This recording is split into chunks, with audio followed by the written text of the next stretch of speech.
आणि आता पाहूया सुपरफास्ट 50 बातम्या।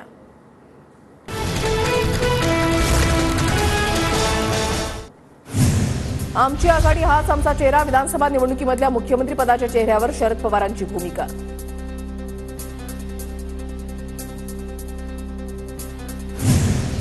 मुख्यमंत्री पदाबाबत आमच्यात मतभेद नाहीत, विधानसभा निवडणुकीमध्ये मविया हाच आमचा चेहरा हे पवारांचं म्हणणं योग्य।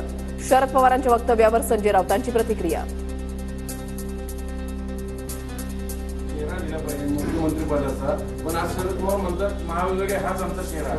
आहे ना, बरोबर आहे त्यांचं म्हणणं। शरद पवार साहेब आहेत ते। महाविकास आघाडीला पूर्ण बहुमत मिळेल याच्याविषयी आमच्या मनात शंका नाही।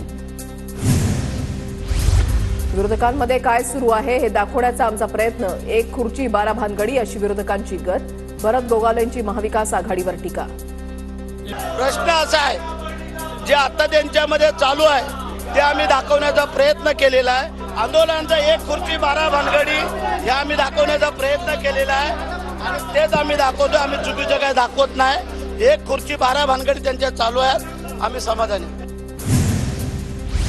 विधान भवनाच्या पायऱ्यांवर सत्ताधारी विरोधक आमने सामने, किस्सा खुर्सी का। शिंदे गटाच्या आमदारांची महाविकास आघाडी विरोधात जोरदार घोषणाबाजी।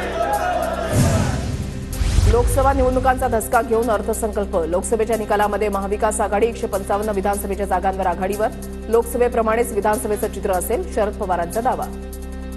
कालची जी निवडणूक झाली लोकसभेची त्याच्यात 288 विधानसभेच्या मतदारसंघाची निवडणूक झाली।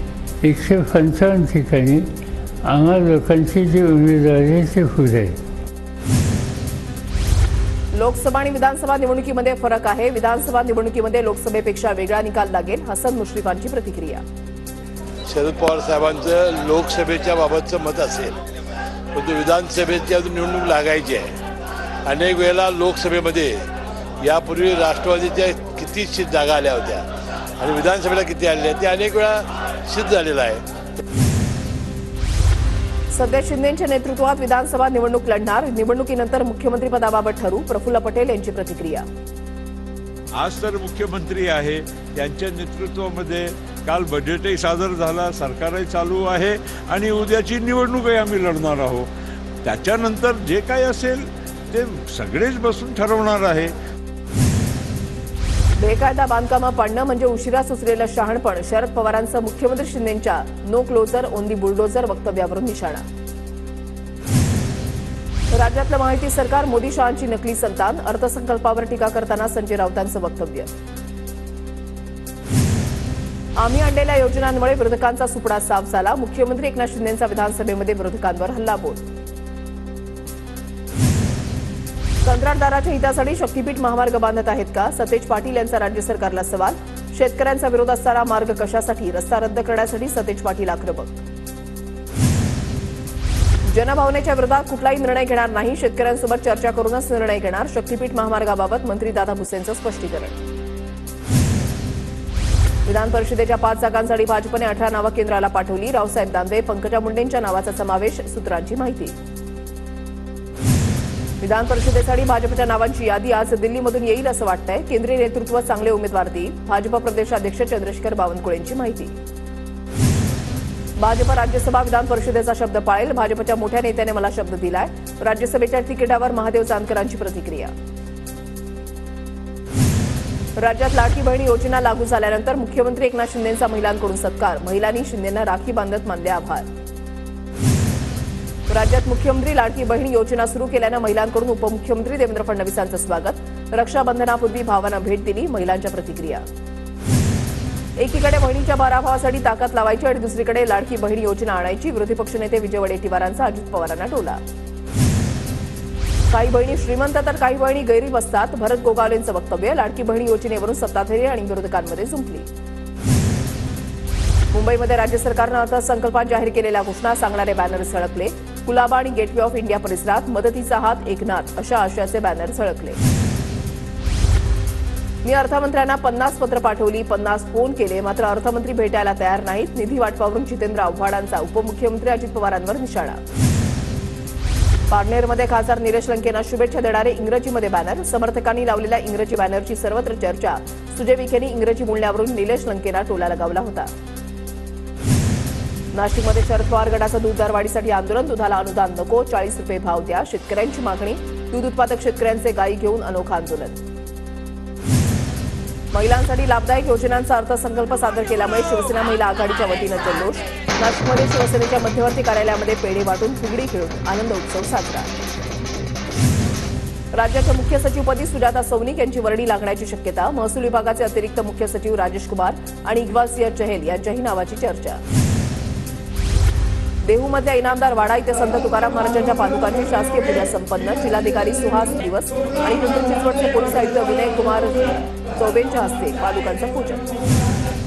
पालखी सोहळ्यानिमित्त पुणे शहरामधल्या वाहतुकीमध्ये मोठे बदल. गणेश खिंड रस्ता आणि FC रोडसह अनेक मुख्य रस्ते बंद. उद्या तुकोबा आणि माऊलींच्या पालखीचं पुण्यामध्ये आगमन. आळंदीमध्ये शेकडोंच्या संख्येने येणाऱ्या वारकऱ्यांसाठी आरोग्य सेवा विभाग सज्ज. सत्यसाई सेवा संघटनेकडून आरोग्य तपासणी आणि औषध वाटप, तर 100हून अधिक अँब्युलन्सची व्यवस्था. अहमदनगरच्या श्रीरामपूरमध्ये संत निवृत्तीनाथ महाराजांच्या पालखीचं उत्साहात स्वागत. नागरिकांकडून पालखीचं ठिकठिकाणी उत्साहात स्वागत. नॅशनल टेस्टिंग एजन्सीकडून UGC नेट परीक्षेसाठी नवी तारीख जाहीर. पुढे ढकलण्यात आलेली परीक्षा 21 ऑगस्ट ते 4 सप्टेंबरपर्यंत होणार. UGC नेट परीक्षेमध्ये नव्या विषयाची भर. डिसेंबरमध्ये होणाऱ्या परीक्षेमध्ये आपत्ती व्यवस्थापन विषयाचा समावेश. नीट परीक्षा रद्द करा, 12वीच्या मेरिटवरच मेडिकल प्रवेश द्या. तामिळनाडूचे मुख्यमंत्री M.K. स्टॅलिन यांचं मोदींना पत्र. M.K. स्टॅलिन यांच्यासह 8 मुख्यमंत्र्यांचं पंतप्रधान मोदींना पत्र. जळगावच्या सराफ बाजारामध्ये सोन्याचे दर 400 रुपयांनी तर चांदीच्या दरामध्ये 1000 रुपयांनी वाढ. सोन्याचे दर प्रतितोळा 72,000 तर चांदी 89,000 पोहोचली. राज्यामधील 2 जिल्ह्यांना आज पावसाचा ऑरेंज अलर्ट. पुणे आणि रायगडमध्ये मुसळधार पावसाचा हवामान खात्याचा अंदाज. विदर्भातील सर्व जिल्ह्यांमध्ये आज पावसाचा येलो अलर्ट. विदर्भामध्ये प्रतितास 40 ते 50 किलोमीटर वेगानं वाहणाऱ्या वादळी वारे आणि मेघगर्जनेसह पाऊस पडण्याचा अंदाज. मुंबईमध्ये दादर परिसरामध्ये पावसाची जोरदार बॅटिंग. सायन, माटुंगा, चुनाभट्टी परिसरातही मुसळधार पाऊस. सखल भागात पाणी साचण्याची शक्यता. नवी मुंबईतल्या जुईनगर आणि वाशी परिसरात जोरदार पाऊस. पावसामुळे नागरिकांची तारांबळ, तर सकाळपासून ढगाळ वातावरण. सिंधुदुर्गमधल्या मालवण तालुक्यामध्ये मुसळधार पावसामुळे मोठं नुकसान. मसुरे कावावाडीमध्ये 3 घरांवर वडाचं झाड कोसळलं, मोठं नुकसान. पूर्व विदर्भामधल्या काही जिल्ह्यांमध्ये जूनच्या शेवटच्या आठवड्यामध्ये पावसाची हजेरी. काही भागात दमदार पाऊस झाल्यानं पिकांना फायदा मिळणार. मात्र बळीराजा अद्यापही जोरदार पावसाच्या प्रतीक्षेत. जळगाव जिल्ह्याच्या भुसावळ तालुक्यामध्ये सलग 3ऱ्या दिवशी जोरदार पावसाची हजेरी. पावसाच्या सरी बरसल्यानं शेतकऱ्यांमध्ये आनंदाचं वातावरण. तालुक्यामधल्या पेरण्या जवळपास पूर्ण. बुलढाण्यामध्ये अवकाळीमुळे पडझड झालेल्या 55 शाळांची अजूनही दुरुस्ती नाहीच. शाळाच दुरुस्त नसल्यानं विद्यार्थ्यांच्या शिक्षणाचा प्रश्न निर्माण. साताऱ्यामध्ये पावसामुळे ठोसेघर धबधबा वाहू लागला. पर्यटकांची धबधबा वाहण्यासाठी गर्दी.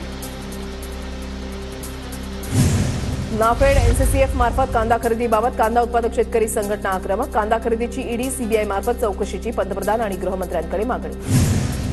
पुण्याच्या गोडेगावमधील तहसील कार्यालयामध्ये डिंबे धरण प्रकल्पग्रस्तांचा कॅम्प आयोजित. 300हून अधिक लोकांचं पुनर्वसन अजूनही बाकी. सोलापूरमधल्या जिल्हा परिषदेच्या शाळेमध्ये लागला ऍडमिशन हाऊसफुलचा बोर्ड. शाळेमधल्या गुणवत्तापूर्ण शिक्षणामुळे शाळेमध्ये विद्यार्थी संख्या वाढली. अहमदनगरमध्ये लाच मागितल्याप्रकरणी पंकज जावळे यांच्या शासकीय घराची ACBकडून झाडाझडती.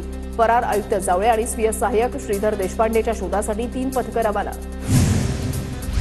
पुण्यात झिका व्हायरसचे रुग्ण आढळल्यानंतर महानगरपालिकेचा आरोग्य विभाग अलर्ट मोडवर. रुग्ण आढळलेल्या भागामध्ये महापालिकेकडून 3000 घरांचं सर्वेक्षण. 20 लोकांच्या रक्ताचे नमुने NIVकडे रवाना. जालन्याच्या कडवंचीमध्ये समृद्धी महामार्गावर 2 कारचा भीषण अपघात. अपघातामध्ये 7 जणांचा दुर्दैवी मृत्यू तर 4 जण जखमी. T20 विश्वचषकाचा आज अंतिम सामना. भारत विरुद्ध दक्षिण आफ्रिका सामना रात्री 8 वाजता रंगणार. भारताला दुसऱ्यांदा T20 विश्वचषकावर नाव कोरण्याची संधी. T20 वर्ल्ड कपच्या अंतिम सामन्यावर पावसाचं सावट. वेस्ट इंडिजच्या बार्बाडोसमध्ये भारत विरुद्ध दक्षिण आफ्रिकेमध्ये अंतिम लढत.